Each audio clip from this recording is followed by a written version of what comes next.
नमस्कार दोस्तों। तो कैसे हो भाई आप सभी लोग।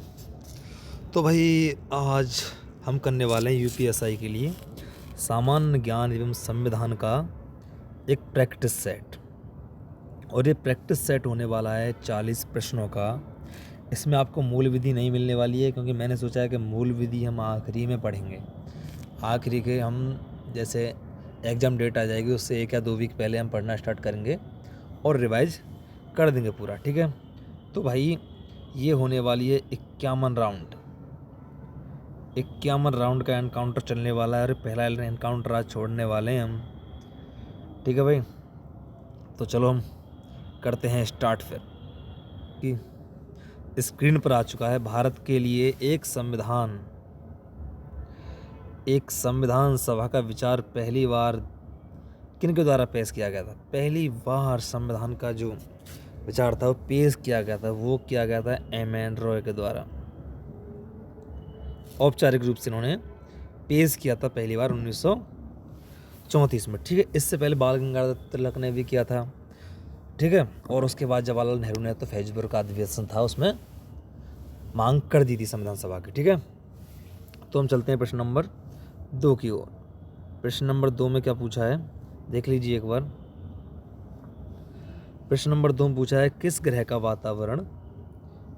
का वातावरण सल्फ्यूरिक अम्ल के घने सफ़ेद और पीले बादलों से निर्मित है। आपको पता होगा जो हमारा शुक्र ग्रह है, जैसे हम भूगोल का तारा कहते हैं या पृथ्वी की जुड़वा बहन कहते हैं, इसी का जो वातावरण है सल्फ्यूरिक अम्ल H2SO4 या किससे बना होता है, इनके पीले बादलों से बना होता है, वो शुक्र का होता है। ठीक है। क्योंकि पृथ्वी जैसा ही है इसलिए इसे जुड़वा बहन भी कहते हैं। प्रश्न नंबर 3 को देख लेते हैं। प्रश्न नंबर 3 में क्या बोला है, भारत के जनसंख्या इतिहास में 1901-1921 की अवधि को किस रूप में जाना जाता है। ये जो अवधि थी इसे किस रूप में जाना जाता है। हास्यमान चरण है, स्थिर चरण है, विस्तारवादी चरण है या गतिहीन चरण है। अब ये क्या होगा, इसका आंसर क्या हो सकता है, आप बताइए सोच के। भाई मेरे हिसाब से जो ये है टाइम पीरियड है, इस टाइम पीरियड में महामारी भी आई थी और जो जन्म दर थी वो भी हमारी बहुत ज़्यादा थी।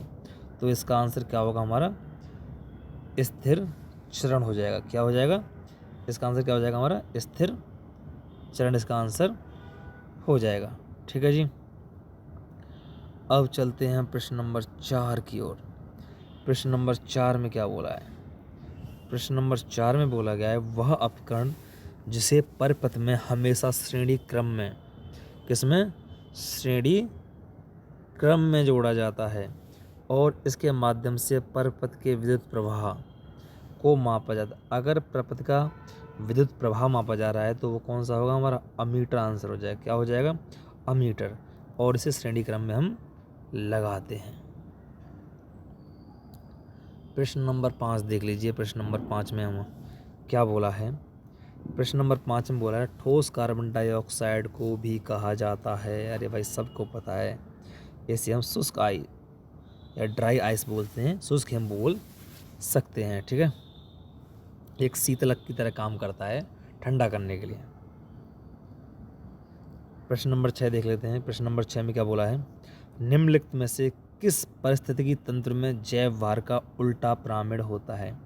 उल्टा पिरामिड मतलब इस तरीके का पिरामिड होगा, उल्टा बना के दिखा देता हूँ मैं आपको, ये वाला। अब उल्टा पिरामिड होता है हमारा हमेशा पानी वाली जगह। देखो पानी वाली जगह है तालाब।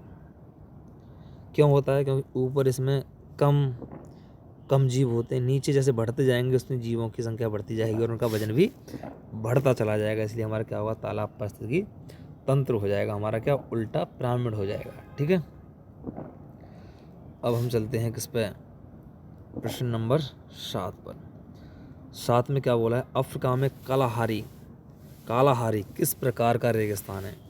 आपको बता देता हूँ कालाहारी किस प्रकार का रेगिस्तान है। बताइए आप सोच के क्या हो सकता है इसका आंसर। शीत हो सकता है या उपोष्ण कटिबंध हो सकता है, या उष्ण कटिबंध हो सकता है, या शीत तटवर्ती हो सकता है। अब पहले इनका मतलब समझ लीजिए। उष्ण क्या है, उपोष्ण क्या है, शीत क्या है। शीत ये तो समझ में आ रहा होगा, ठंडा। ये भी तटवर्ती, ठंडा। अब उष्ण और उपोष्ण, उष्ण को भी गर्म कहते हैं और उपोष्ण को बोलते हैं ज़्यादा गर्म।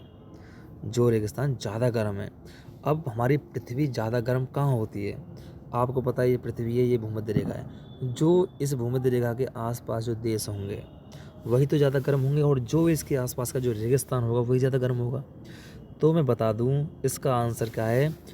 ऑप्शन नंबर इसका बी सही हो जाएगा। उपोष्ण कटिबंध क्या हो जाएगा? उपोष्ण कटिबंध इसका सही आंसर हो जाएगा भाई, ठीक है ना। और आपको बता देता हूँ, जो ये कालाहारी जो रेगिस्तान है ये साउथ अफ्रीका से बोत्सवाना तक, बोत्सवाना हो गया, नामीबिया हो गया, वहाँ तक ये फैला हुआ है। और जहाँ जो निवासी रहते हैं उन्हें हम बुशमैन कहते हैं, ठीक है जी। अब हम चलते हैं प्रश्न नंबर 8 पर। प्रश्न नंबर 8 क्या बोल रहा है? प्रश्न नंबर 8 बोल रहा है, निम्नलिखित में से कौन सा यौन संक्रमण है? सेक्सुअल डिजीज, STI क्या है इसमें? आंत ज्वर है? नहीं हो सकता। रेबीज है? नहीं हो सकता। हैजा है? नहीं हो सकता। क्या है? उपदंश। उपदंश क्या है? इसे सिफिलिस बोल सकते हैं, उपदंश बोल सकते हैं, कोई भी इसमें से बोल सकते हैं। ये एक STI है, सेक्स ट्रांसमिशन डिजीज, ठीक है। अब इसमें देख लेते हैं प्रश्न नंबर 9 की ओर। 9 में हमारा क्या बोला है? 9 में बोला है प्रश्न में, निम्नलिखित में से कौन सा एक आनुवांशिक विकार है? आनुवांशिक विकार वर्णांता होता है, कलर ब्लाइंडनेस, अतिरिक्त स्राव रोग हो सकता है, अरंजकता हो सकता है। तो क्या है? Mix media. क्या है? मिक्सिडेमा। मिक्सिडेमा हमारा क्या है? ये भाई मिक्सिडेमा जो है हमारा आनुवांशिक विकार नहीं है। ये मिक्सिडेमा किसी भी टाइम आपको हो सकता है। जब आप भ्रूण में हैं तब भी हो सकता है, जब आप बच्चे हैं तब भी हो सकता है, जब आप वृद्ध हैं तब भी आपको ये रोग हो सकता है। ये आनुवांशिक रोग नहीं है, आनुवांशिक विकार नहीं है। प्रश्न नंबर 10 पे चलते हैं। 10 में क्या बोला है? विश्व की सबसे गहरी झील, विश्व की सबसे गहरी झील कौन सी है? इजी प्रश्न है। बेकाल झील है। कहाँ पड़ती है? रूस के दक्षिणी साइबेरिया में स्थित है, और 1664 मीटर गहरी है साहब, और मीठे पानी की भी है। और जो ये झील है इसको यूनेस्को की अनूठी प्राकृतिक विरासत सूची में रखा गया है, ठीक है भाई। ये बात तुम्हारी समझ में आ गई होगी। अब हम चलते हैं प्रश्न नंबर 11 की तरफ।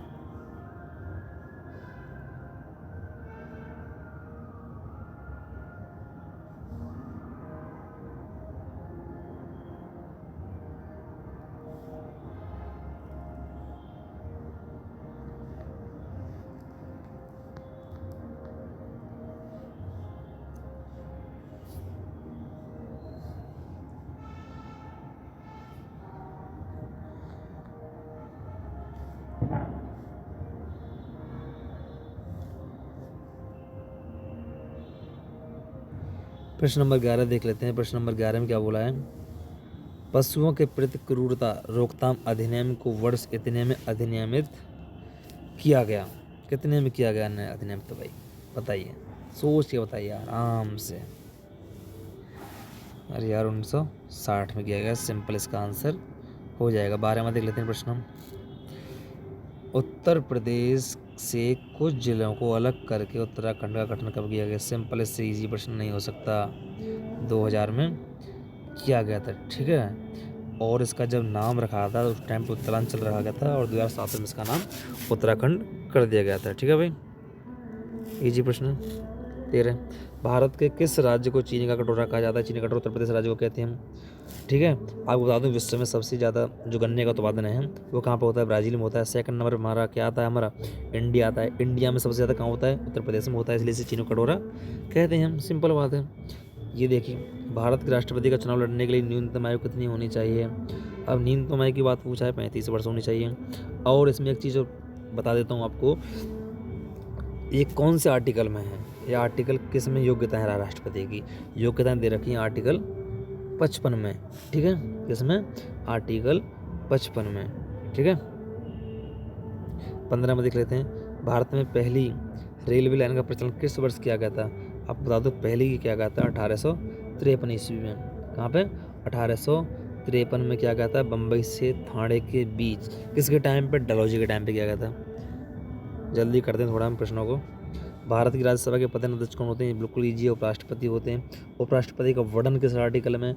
आर्टिकल 63 में वर्णन है। और ये उपबंध किस में है कि पदेन सभापति होंगे? ये दे रखा है 64 में और 89 में, ठीक है। आगे चलते हैं, प्रश्न नंबर 17 देख लेते हैं। 17 में क्या बोलता है? वह शासक जिसने श्रीरंगपट्टनम में स्वतंत्रता के वृक्ष ट्री ऑफ लिबर्टी का रोपण किया और जैकोबिन क्लब का सदस्य भी बना, वो थे कौन थे भाई? टीपू सुल्तान थे, मैसूर के सुल्तान। कौन थे? टीपू सुल्तान कहाँ के? मैसूर साम्राज्य के रहने वाले थे। अब 18 देख लेते हैं। 18 में क्या बोला है? भारत में उच्च न्यायालय की संस्था पहली बार कब स्थापित की गई? कब? 1862 में की गई। कहाँ पे? कलकत्ता में किया गया था, ठीक है। अब इसे देख लेते हैं। उत्तर भारतीय मंदिर शैली और दक्षिण भारतीय मंदिर शैली की वास्तुशिल्पीय परंपरा के चयनात्मक मिश्रण से, यार उत्तर में कौन सी है हमारी? उत्तर में नागर है और दक्षिण में हमारी द्रविड़ है। बीच में क्या पड़ती है हमारी? इन दोनों को मिला के बेसर बनती है, तो ये बेसर शैली में हो जाएगा निर्माण। कौन सी हो जाएगा? बेसर शैली में। सिंपल सवाल है। प्रश्न नंबर 20 देख लेते हैं। 20 में क्या बोला है? किस राज्य में राष्ट्रपति शासन को निरस्त करने का अधिकार किसके पास है? अरे जो लागू करता है वो तो निरस्त कर सकता है, राष्ट्रपति लागू करता है, राष्ट्रपति निरस्त कर सकता है। और किस आर्टिकल में होता है? 356 में होता है। और क्यों होता है? जब किसी राज्य में सरकार न बन रही हो, इलेक्शन से भी न बन रही हो, तो क्या होता है? उसमें राष्ट्रपति शासन लग जाता है, या सरकार बिगड़ जाती है, तब राष्ट्रपति शासन हमारा लगता है, ठीक है, ये बात है। प्रश्न नंबर 21 देख लेते हैं। 21 में क्या बोला गया है? निर्यात तत्परता सूचकांक किसके द्वारा जारी किया जाता है? निर्यात तत्परता सूचकांक नीति आयोग के द्वारा जारी किया जाता है। बहुत सिंपल सवाल है। आगे हम चलते हैं प्रश्न नंबर 22 पे। ये भी सिंपल। भारत का क्षेत्र लगभग कितने लाख वर्ग किलोमीटर है? 3,87,000 के आसपास है। 3 लाख कुछ है इसका। क्या आंसर होगा? दिक्कत होगा, ये आंसर होगा, ये का करीब है 3 पॉइंट इतना 28 लाख, ठीक है भाई। इसका आंसर हमारा बी हो जाएगा। आप देख लेना, सर्च कर लेना। बाकी निम्नलिखित में से उत्तर प्रदेश किस जिले में भारत माता मंदिर है? भारत माता मंदिर कहाँ है? कहाँ है भारत माता मंदिर? बताओ भाई, तुम बताओ, भारत माता मंदिर है कहाँ? कमेंट करो। भारत माता मंदिर आपको बता देता हूँ, ये है कहाँ? ये भैया हमारा वाराणसी में है। और इसका उद्घाटन हमारे श्री महात्मा गांधी जी ने किया था 1936 में। और जो इसका निर्माण है वो स्वतंत्रता सेनानी रहे शिव कुमार गुप्त जी ने किया था, ठीक है जी। अब प्रश्न नंबर हम 24 की ओर चल लेते हैं। 24 में देखते हैं क्या है। मानवाधिकार पर संयुक्त राष्ट्र आयोग को द्वारा प्रस्तापित किया गया था, मतलब इसका क्या नाम कर दिया गया था? इस आयोग का क्या नाम किया था वो हम आपसे पूछ रहे हैं। इसका नाम बता देता हूँ आपको, संयुक्त राष्ट्र मानवाधिकार परिषद कर दिया गया था, ठीक है, 2006 में। और इसका हेडक्वार्टर कहाँ है? जिनेवा स्विट्जरलैंड में इसका हेडक्वार्टर है। 25 देख लेते हैं। प्रश्न नंबर 25 में क्या बोला है? की स्थापना भारत की आतंकवाद रोधी क्षमताओं का समर्थन करने के लिए की गई थी। आतंक रोधी क्षमताओं का समर्थन करने के लिए। अब कौन सी है भैया? वो है राष्ट्रीय खुफिया ग्रिड, NAT ग्रिड, ये वाली। कौन सी है? राष्ट्रीय खुफिया ग्रिड है, जो 26/11 का हमला हुआ था उसके बाद ये बनाई गई थी, ठीक है ना भाई। प्रश्न नंबर 26 देख लेते हैं। भारतीय संविधान में निम्नलिखित में से कौन सा अनुच्छेद केंद्र में सरकार के संसदीय स्वरूप से संबंधित है? भाई आर्टिकल 74 और 75 इससे संबंधित है, ठीक है ना, क्योंकि 74 में मंत्रिपरिषद होती है जिसका हमारा हेड कौन होता है? प्रधानमंत्री जी होते हैं। और 75 भी, ठीक है, कैबिनेट होती है, ठीक है ना, ठीक है भाई। प्रश्न नंबर 27 देख लेते हैं। राष्ट्रीय जांच एजेंसी अधिनियम किस वर्ष अधिनियमित किया गया? राष्ट्रीय जांच अधिनियम, इसे हम क्या बोलते हैं? जांच एजेंसी, सॉरी, क्या है? राष्ट्रीय जांच एजेंसी, NIA। कब किया गया बताइए? इसका किया गया भैया 2008 में। 2008 में। इसका हेडक्वार्टर कहाँ है? न्यू दिल्ली में। ठीक है, कहाँ है? न्यू दिल्ली में। अब एक और सवाल आ गया जी, पीपल डेली समाचार पत्र इस देश में छपता है, ये कहाँ छपता है? चीन में। ठीक है, चीन की कम्युनिस्ट पार्टी से छापती है। 29, माल और सेवा कर GST परिषद का अध्यक्ष चेयरपर्सन कौन होता है? कौन होता है भैया? ये सवाल है, बताइए कौन होता है? सोच के बताइए, इसका आंसर आप कमेंट करना। ठीक है, मैं वेट करूँगा। प्रश्न नंबर 30 हम देख लेते हैं। किस प्रकार का virus Word, Excel, PowerPoint और डेटा अन्य फाइलों को संक्रमित करता है? आपको बता देता हूँ, ये है भैया मैक्रो वायरस। ठीक है, ये कौन सा है? मैक्रो वायरस है। मॉडल पुलिस अधिनियम 2006 की धारा 89 में कहा गया है कि जिन मार्गों से जुलूस गुजर सकता है उनका निर्धारण इतने से रैंक का अधिकारी द्वारा नहीं किया जाना चाहिए। ऐसा आप वही अधिकारी की तैयारी कर रहे हो, और वो अधिकारी कौन है हमारा? बताओ, वो अधिकारी है कौन? बताइए सोच के। सहायक जिला पुलिस अधीक्षक है, या पुलिस उपनिरीक्षक है, या सहायक पुलिस उपनिरीक्षक है? भाई ये थोड़ा कन्फ्यूजन हो गया। ये मुझे लग रहा है इसका आंसर भाई सहायक जिला पुलिस अधीक्षक होगा। क्या होगा? सहायक जिला पुलिस अधीक्षक इसका आंसर हो सकता है। कन्फ्यूजन हो रही है मुझे इसमें, देख लेना आप। जीव विज्ञान की कौन सी शाखा वंशानुक्रम पैटर्न के माध्यम पर केंद्रित है? जीव विज्ञान की कौन सी शाखा वंशानुक्रम? अरे यार वही है, आनुवंशिक की। ये तो देखता है हमारा वंशानुक्रम को। निम्न में से कौन सा विकल्प संतुलित आहार का एक उदाहरण है? अरे यार, बर्गर चिप्स नहीं होगा, रोटी सब्जियां और कोल्ड ड्रिंक आगे नहीं होगा, चावल सब्जियाँ नहीं होगा, ये होगा रोटी दाल सब्जियां। ब्रिटिश कंजर्वेटिव सरकार द्वारा साइमन कमीशन कब नियुक्त किया गया था? बताइए, साइमन कमीशन कब नियुक्त किया गया था? 1927 को गया था यार।